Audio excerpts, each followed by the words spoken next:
Puji Tuhan, saudara. Selamat kita bertemu kembali dalam rangkaian ibadah online renungan singkat malam ini. Sebelumnya kita akan berdoa dulu. Terima kasih Bapa yang baik, kami mengucap syukur buat waktu yang Tuhan sudah berikan dalam hidup kami, kesehatan yang Tuhan masih berikan dalam hidup kami. Biarlah kami boleh pakai semuanya untuk memuliakan, memuji dan memuliakan nama-Mu. Terima kasih Bapa. Dalam nama Tuhan Yesus Kristus kami berdoa. Haleluya. Amin.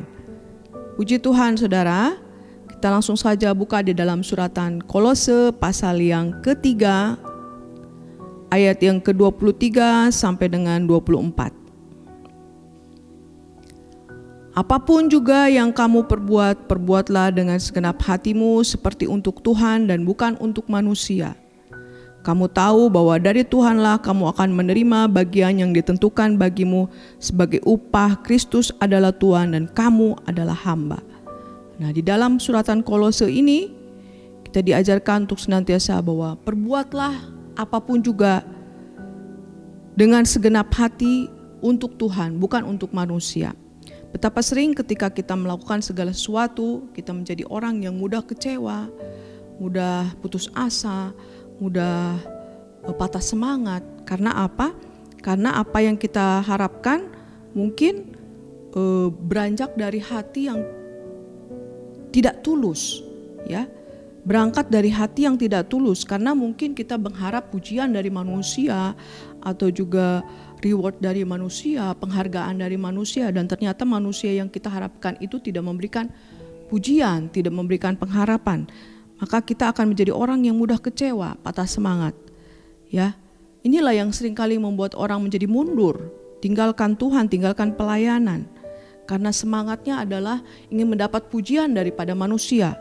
Tapi firman Tuhan di sini dikatakan bahwa apapun juga yang kamu perbuat, jadi segala hal yang kita mau kerjakan, segala hal yang kita mau lakukan, bahwa perbuatlah itu hanya untuk Tuhan, bukan untuk manusia. Nah, kalau kita punya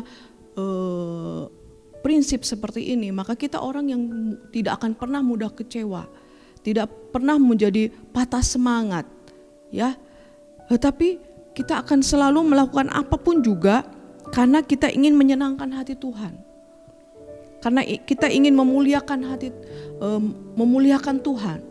Maka kita akan menjadi orang yang senantiasa bersyukur, berterima kasih bahwa apa yang kita perbuat ini untuk Tuhan, bukan untuk manusia. Dan di sini dikatakan bahwa ayat yang ke-24, kamu tahu bahwa dari Tuhanlah kamu akan menerima bagian yang ditentukan bagimu sebagai upah. Kristus adalah Tuhan dan kamu adalah hamba.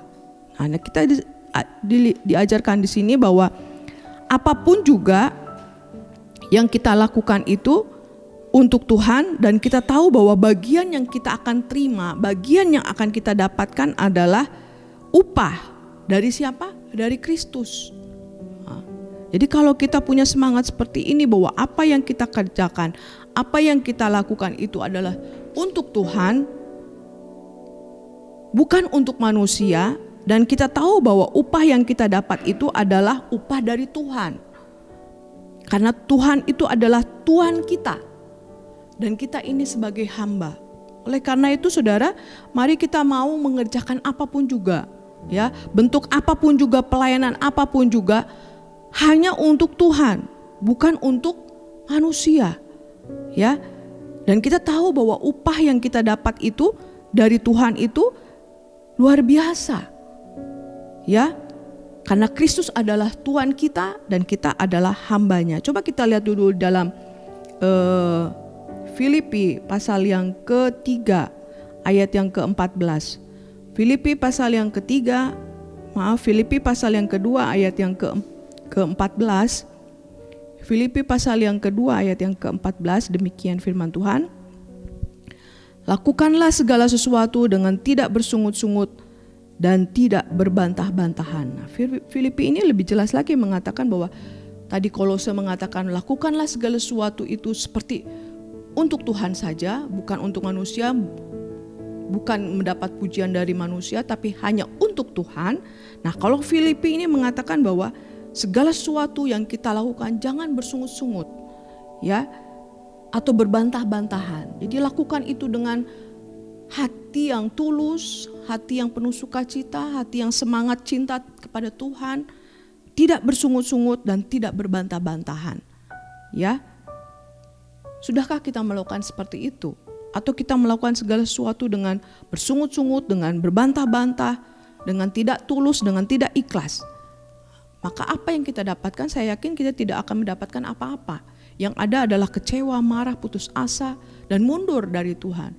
Tapi kalau kita melakukan apapun juga dengan semangat bahwa saya ingin menyenangkan hati Tuhan, dengan segenap hati saya lakukan ini seperti untuk Tuhan, bukan untuk manusia, maka ketika manusia itu tidak memberikan pujian atau memberikan penghargaan, kita tidak mundur, kita tidak kecewa. Karena kita melakukan semuanya ini semangatnya adalah untuk menyenangkan hati Tuhan. Dan kita akan, firman Tuhan katakan, kamu akan menerima bagian yang ditentukan bagimu sebagai upah. Jadi ada upah yang menanti bagi kita. Karena Kristus adalah Tuhan dan kita adalah hambanya. Oleh karena itu, sekecil apapun juga tugas tanggung jawab, mari kita lakukan segenap hati. Bukan untuk manusia tapi untuk Tuhan. Karena Tuhan sudah memberikan hidupnya bagi kita. Dia sudah berikan nyawanya bagi kita.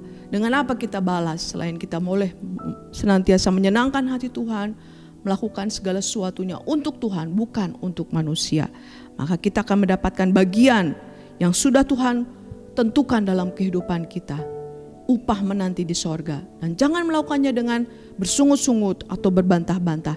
Tapi lakukan itu dengan tulus, ikhlas, karena kita mau senantiasa hidup menyenangkan hati Tuhan. Puji Tuhan, firman Tuhan tidak saya panjangkan. Mari kita sama-sama senantiasa hidup, senantiasa menyenangkan hati Tuhan, hidup memperkenan hati Bapa. Karena itulah yang bisa kita lakukan untuk menyenangkan hati Tuhan. Pujilah nama Tuhan. Mari kita sama-sama berdoa. Terima kasih Bapa yang baik buat kebenaran firman-Mu yang sudah mengajarkan kami untuk senantiasa melakukan apapun juga yang kami kerjakan untuk Tuhan, bukan untuk manusia. Karena kami tahu upah menanti bagi kami ketika kami mau belajar melakukannya dengan tulus, ikhlas, tidak bersungut-sungut, tidak berbantah-bantahan. Kami akan mendapatkan bagian yang Tuhan sudah tentukan dalam hidup kami. Terpujilah Engkau kekal selama-lamanya. Malam ini kami terus berdoa buat bangsa dan negara kami ini Tuhan, dalam situasi yang sulit seperti ini, berbagai macam masalah, problem yang terjadi atas bangsa kami hanya minta belas kasihan-Mu boleh terjadi. Mari Tuhan pulihkan bangsa kami, biarlah semuanya Tuhan dapat selesai dengan baik. Tuhan, nama Tuhan dipermuliakan. Kami juga berdoa buat sidang jemaat-Mu dimanapun mereka berada saat ini. Tuhan tolong mereka, hiburkan mereka Tuhan, yang susah dihiburkan, yang sakit disembuhkan, yang lemah dikuatkan. Biarlah mereka selalu dalam perlindungan-Mu, mereka boleh bersuka cita senantiasa di dalam Tuhan. Mereka boleh senantiasa terus memuji Engkau, memuliakan nama Tuhan, tidak akan pernah mundur dari Engkau. Terima kasih Bapa yang baik, biarlah firman-Mu menjadi kekuatan dalam hidup kami. Kami boleh melakukannya dengan segenap hati, kami boleh menjadi pelaku firman-Mu. Terima kasih Bapa. Kami alaskan doa sembahyang kami dalam satu nama Tuhan Yesus Kristus, Juru Selamat kami, penebus kami yang hidup. Haleluya, haleluya, amin.